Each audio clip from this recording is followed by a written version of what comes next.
नमस्कार, आप देख रहे हैं अपना हरियाणा हिमाचल। मैं हूं आपके साथ अंकिता दुबे। बुलेटिन की शुरुआत करेंगे, लेकिन पहले बात कर लेंगे इस वक्त की बड़ी खबर की। कसौली से बड़ी खबर। कसौली हत्याकांड में 2 दिन बाद भी खाकी के हाथ खाली हैं। महिला अधिकारी की हत्या के मामले में किसी भी आरोपी की गिरफ्तारी नहीं हुई। होटल मालिक ने गोली मारकर महिला अधिकारी की हत्या की थी। बड़ी खबर एक बार फिर से आपको बता दें, कसौली हत्याकांड से जुड़ी ये बड़ी खबर आपको ये भी बता दें कि 2 दिन बाद भी खाली है खाकी के। महिला अधिकारी की हत्या के मामले में किसी भी तरह की कोई गिरफ्तारी नहीं हुई है अभी तक। होटल मालिक ने गोली मारकर महिला अधिकारी की हत्या की थी। तो कुल मिलाकर अगर कहा जाए कि कसौली में भी बदमाशों के हौसले या फिर लोगों के हौसले इस कदर बुलंद है, इस कदर खाकी का खौफ नहीं, जरा सा भी नियम कानून टूटने का कोई डर नहीं कि खुलेआम महिला अधिकारी की हत्या की जाती है। तो सोचिए आम इंसान के साथ क्या कुछ होता होगा। आमतौर पर ऐसे मामले कसौली में देखे नहीं जाते थे, लेकिन कसौली हत्याकांड में 2 दिन बाद भी खाकी के हाथ खाली हैं। महिला अधिकारी की हत्या मामले में कोई गिरफ्तारी नहीं हुई है। होटल मालिक ने गोली मारकर हत्या की थी, महिला अधिकारी की हत्या कर दी गई थी। और जिस तरीके से ये बानगी देखने को मिल रही है कि 2 दिन बाद ही खाकी के हाथ खाली हैं, ऐसे में कहीं ना कहीं बदमाशों के और इस तरह की हरकत करने वालों के, वारदातों को अंजाम देने वालों के हौसले ही बुलंद होते हैं।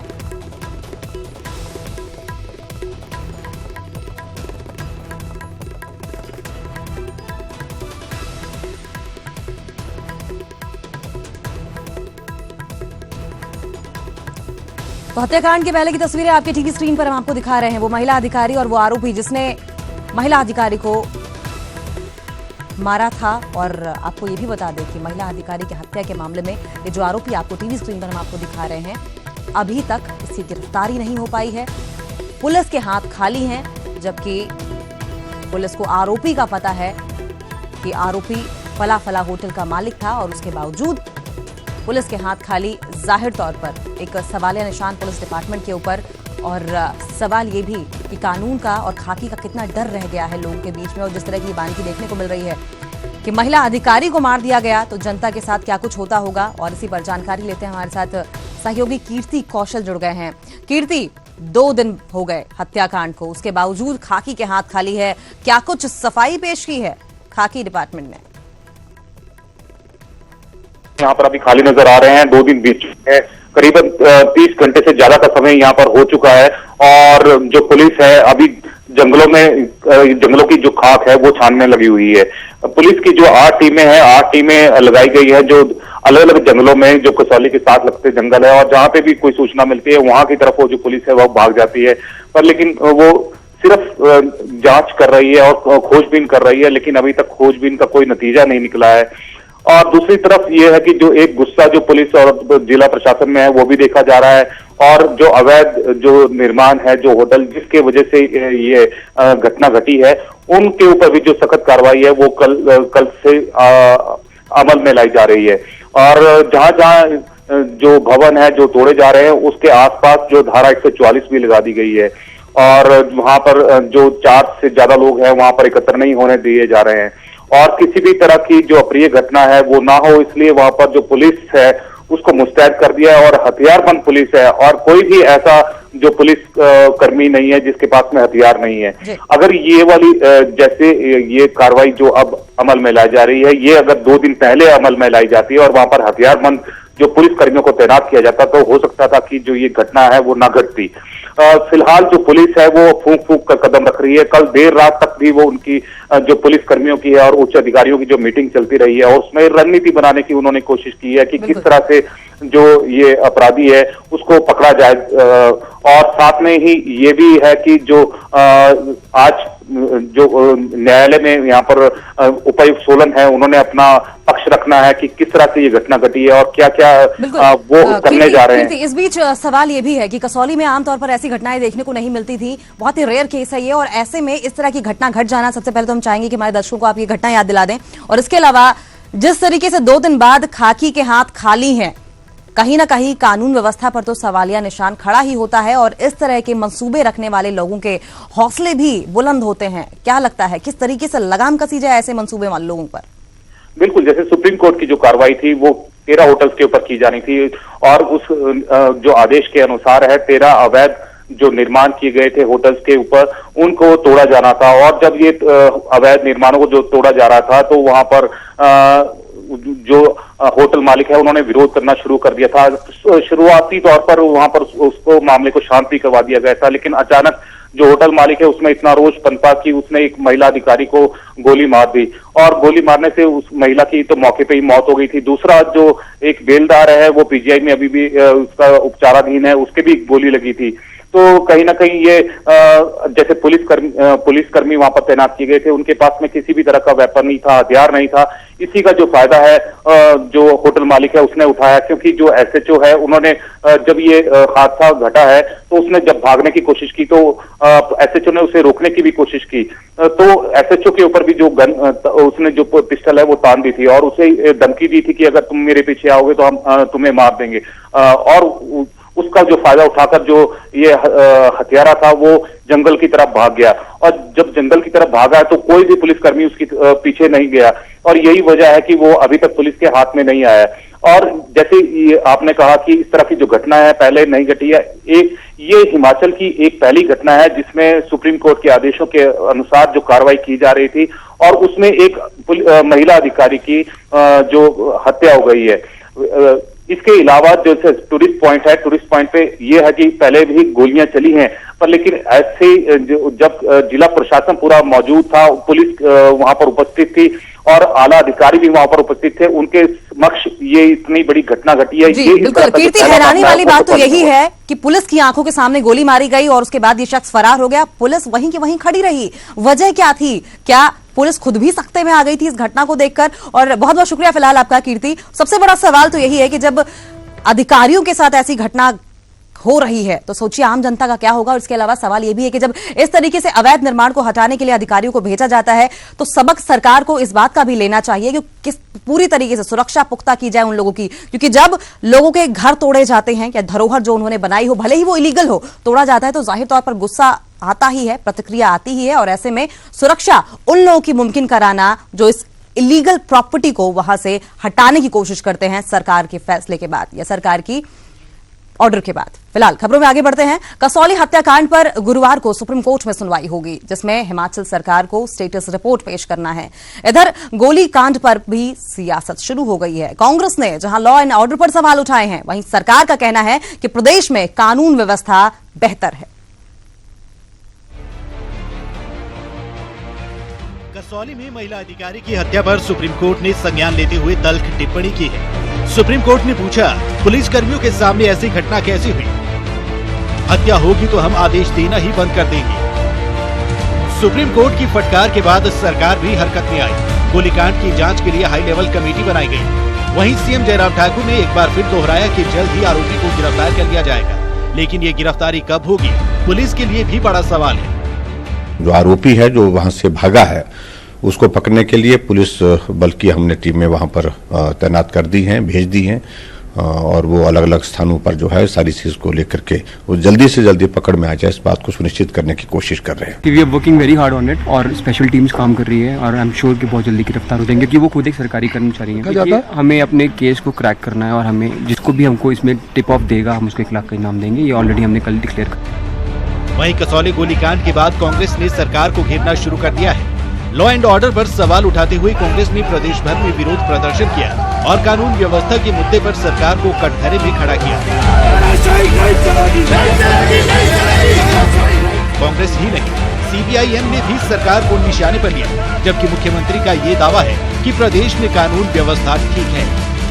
प्रदेश की जयराम सरकार को सोचने की जरूरत है। उनको सोचना चाहिए कि किस ढंग से लॉ एंड ऑर्डर मशीनरी चल रही है। पूरा सिस्टम कोलैप्स कर गया है, क्रिपल कर गया है। हिमाचल प्रदेश जैसे शांतिपूर्ण राज्य के अंदर ये जो कानून और व्यवस्था की स्थिति है ये पूरी तरह से बिगड़ी है, और इसमें विशेष तौर पे जो महिलाओं के प्रति अपराध है, ये जो आपराधिक घटनाएं हैं, जिस हत्याएं हैं, लूट सूट है, चोरी डकैती है, ये जो बड़ी है, मैं प्रदेश की सरकार से मांग करता हूं कि इस प्रकार की आपराधिक गतिविधियों को रोकने के लिए जो है प्रदेश की सरकार ठोस कदम उठाए। इस बारे में इतना ही कहूंगा, कानून व्यवस्था कहीं भी हिमाचल प्रदेश में जो है वो चरमरा नहीं रही है।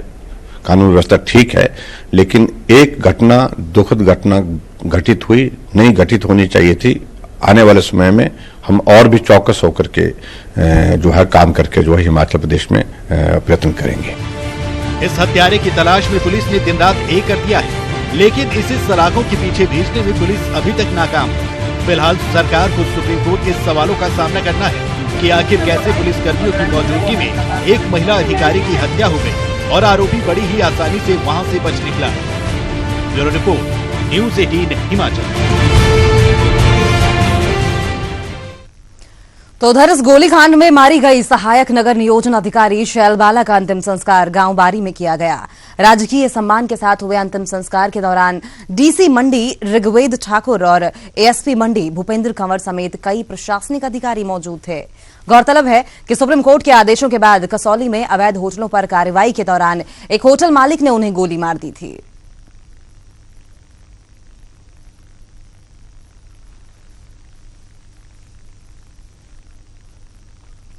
तो वहीं कांगड़ा के ज्वाली में एक नाबालिग छात्रा ने एक मनचले की छेड़छाड़ से तंग आकर उसने मौत को गले लगा लिया।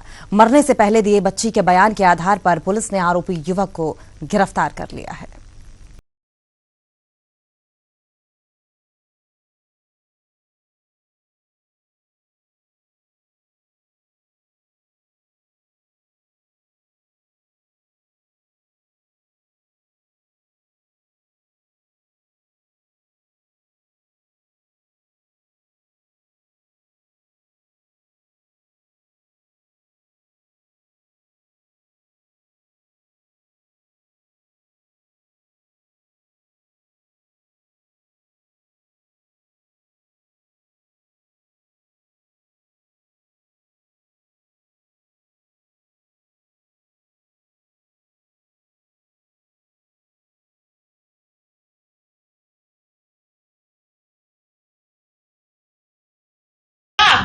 क्या नाम है डॉक्टर? अच्छा, आपका डैडी क्या नाम क्या? राज। अच्छा, आपको तो जाओ सर।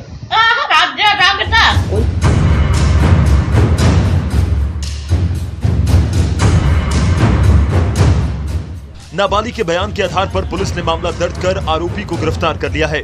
पुलिस ने आईपीसी की धारा 354 और धारा 506 के तहत मुकदमा दर्ज कर कार्रवाई शुरू कर दी है। बता दें, नाबालिग अपने मामा के घर रहकर पढ़ाई कर रही थी। कांगड़ा से विचित्र शर्मा, न्यूज़ 18 हरियाणा। चलिए अब हरियाणा की खबरों की बात कर ली जाए। हरियाणा के यमुनानगर के गांव भंभौली में नहर में एक बच्चे का शव मिलने से सनसनी फैल गई है। दरअसल 14 साल का बच्चा गांव से ही 3 दिन पहले लापता हो गया था। बच्चे की तलाश पिछले कई दिनों से लगातार जारी थी। फिलहाल पुलिस ने गोताखोरों की मदद से बच्चे का शव बाहर निकाल लिया है और पोस्टमार्टम के लिए भिजवा दिया गया है। वहीं अगर बात बच्चे के शव की जाए तो शव मिलने के बाद परिजन सदमे में हैं और मामले में सख्ताई से जांच की जा रही है।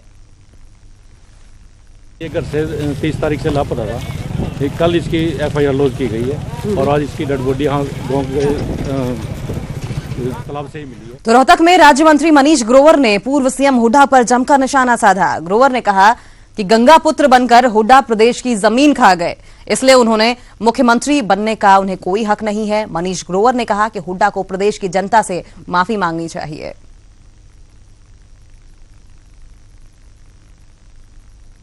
पूर्व सीएम ने जिस तरह गंगा पुत्र बनकर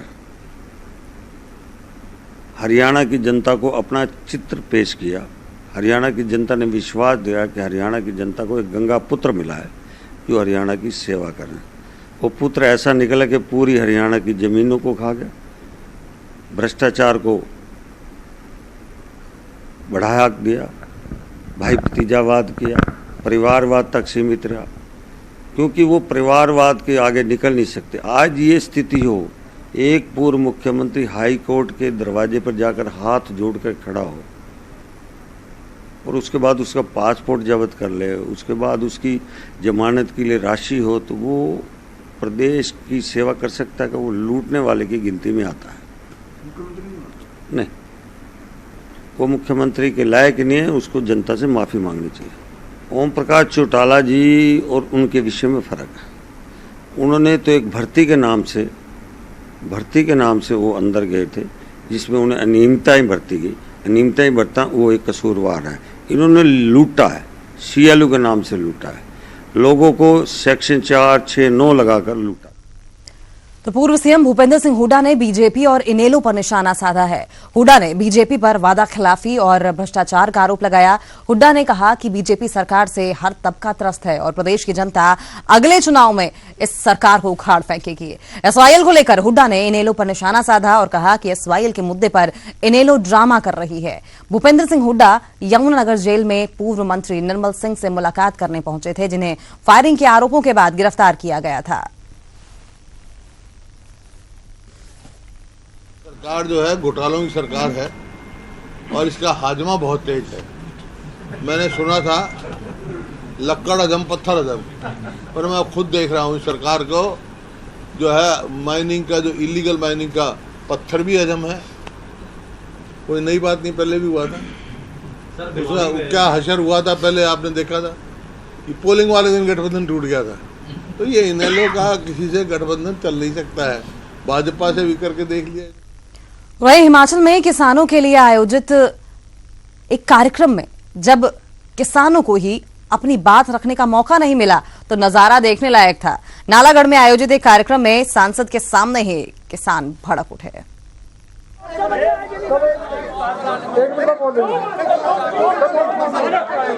इसके बाद बोलेंगे, बोलो। शिमला संसदीय सीट से बीजेपी सांसद वीरेंद्र कश्यप के नालागढ़ कार्यक्रम में जमकर हंगामा हुआ। स्टेज पर चढ़कर विरोध जताते ये किसानों के प्रतिनिधि हैं। जब किसानों को अपनी बात रखने का मौका नहीं मिला तो वो भड़क गए और स्टेज पर चढ़कर जमकर हंगामा किया। किसानों का प्रोग्राम है और उन्हीं को बोलने का समय नहीं दिया जा रहा है। मैं DDA साहब से पूछना चाहता हूं कि ऐसी कौन सी बात है जो आप लोग हमारे को समय नहीं दे रहे हैं, तो हमारे को क्यों बुलाया? आपने अगर आपने ही बोलना था, आप लोग मेरी बात से सहमत है नहीं है? बताएं, अगर आपने हमारे को समय नहीं देना था तो हमारे को क्यों बुलाया यहाँ पर? हमारे को क्यों परेशान किया? सांसद ने लोगों को समझाने की कोशिश तो की, लेकिन इनका गुस्सा शांत नहीं हुआ। मझौली में कृषि विभाग की ओर से आयोजित कार्यक्रम में जब किसानों की अनदेखी के बारे में सांसद वीरेंद्र कश्यप से पूछा गया तो उन्होंने ऐसी किसी भी नाराजगी से इनकार कर दिया। वहीं किसानों के गुस्से को शांत करने के लिए कई घोषणाएं की। बैठो सभी किसान भाइयों से निवेदन है कि आप थोड़ी अपनी जगह पर बैठ जाएं।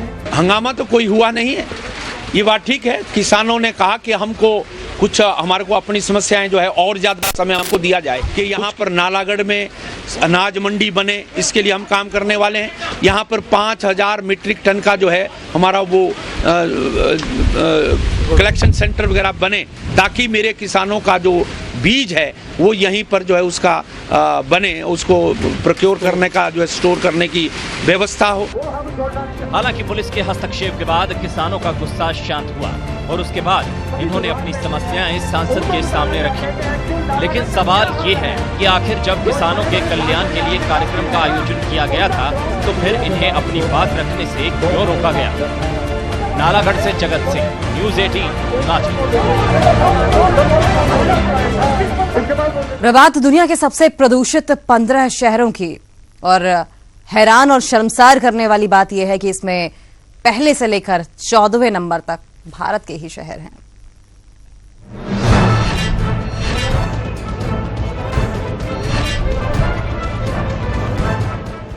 लगता है स्वच्छता के सारे मंत्रों को, प्रधानमंत्री मोदी की सभी अपीलों को, बचपन में सीखी सिखाई बातों को हमने ताक पर रख छोड़ा है। तभी तो ऐसी रिपोर्ट आई है जो आईना दिखाती है कि कितनी गंदगी है जमीन है हिंदुस्तान, कितनी खराब है आबो हवा हिंदुस्तान की।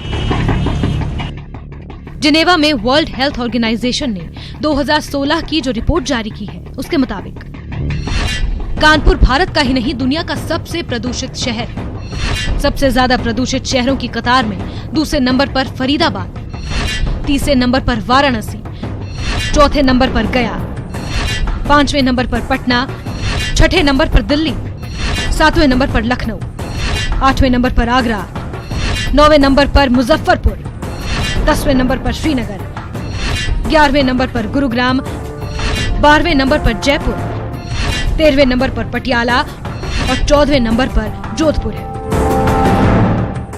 WHO की रिपोर्ट से ये भी पता चला है कि 2010 से 2014 के बीच दिल्ली के प्रदूषण स्तर में मामूली सा सुधार हुआ था, लेकिन 2015 से हालत फिर बिगड़ने लगी है। 2016 की नवंबर का वो वक्त किसको याद नहीं है, जब दिल्ली स्मॉग कैपिटल में तब्दील हो गई थी। WHO की ओर से जारी आंकड़े 2016 में PM स्तर 2.5 पर आधारित है और इसमें कहा गया है कि दिल्ली में PM 2.5 एनुअल एवरेज 143 माइक्रोग्राम प्रति क्यूबिकल मीटर है, जो नेशनल सेफ स्टैंडर्ड से 3 गुना ज्यादा है। दिल्ली में PM 10 एवरेज 292 माइक्रोस्कोप प्रति क्यूबिकल मीटर है, जो नेशनल स्टैंडर्ड से 4.5 गुना ज्यादा है। खास बात यह है कि इस रिपोर्ट में ये भी कहा गया है कि 10 में से 9 लोग बेहद प्रदूषित हवा में सांस ले रहे हैं, हर सांस के साथ अपने फेफड़ों में जहर भर रहे हैं, ये जानते हुए कि ना तो पब्लिक की ओर से और ना ही सिस्टम की ओर से साफ सफाई को लेकर वैसी मुहिम शुरू की गई है जिससे हवा सांस लेने लायक हो सके। एक तरफ सरकार दावे करती रहती है और दूसरी ओर पब्लिक है कि मानती नहीं, जिसको जहाँ मन करता है वहाँ गंदगी फैला देता है। साफ है, जब तक ये सोच नहीं बदलेगी तब तक ऐसी रिपोर्टें आती रहेंगी और हम साफ सफाई के मामले में शर्मसार होते रहेंगे। Bureau report, news 18 network.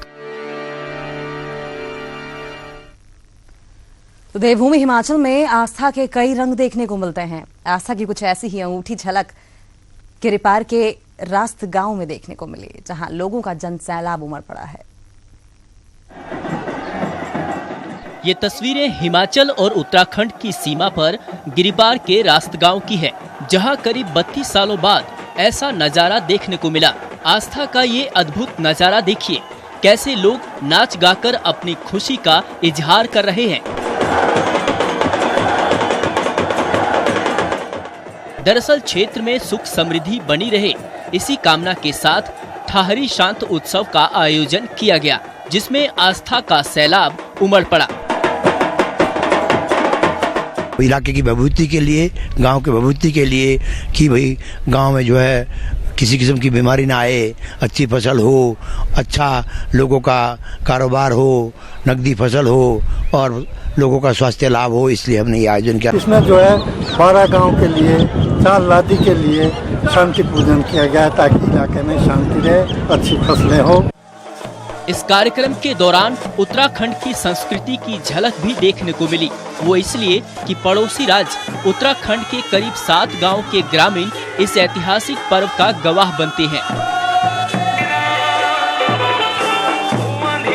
शांत उत्सव में पहुंचने पर फूल मालाएं और ढोल नगाड़ों के साथ इनका जोरदार स्वागत किया गया।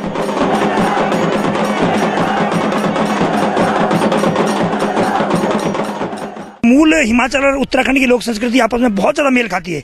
हमारे तीज त्योहार, नाच गाने, झेंता, रासो, तांदी, ऐसे पौराणिक लोक नृत्य और गीत यहाँ देखने को मिले हैं। मेरा ये कहना है कि तभी ये लोक संस्कृति जिंदा रह पाएगी, इस तरह के जब आयोजन होते रहे। जो समारोह किया गया इसमें हमारा मिलना जुलना हो गया, हम सब लोग अपने भाइयों से, चाचाओं से, ताऊ से, माताओं से, बहनों से यहाँ पे हम लोग सब मिले, तो हमको आज बहुत अच्छा महसूस हो रहा है। ठारी माता से हमें उम्मीद है, आशा है कि जो है भविष्य में हम इस तरह के शस्त्र उठाने की नौबत ना आए और ठारी माता का हमारे ऊपर आशीर्वाद बना रहेगा।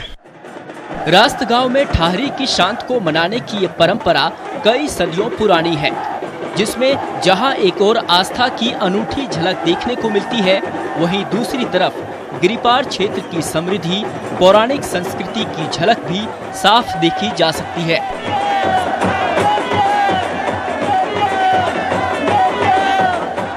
रोनहाट से पंकज शर्मा के साथ सतीश शर्मा, न्यूज़ 18 हिमाचल। और इसी के साथ अपना हरियाणा हिमाचल के इस बुलेटिन में मेरे साथ फिलहाल इतना ही। आप देखते रहिए न्यूज़ 18 पंजाब हरियाणा हिमाचल।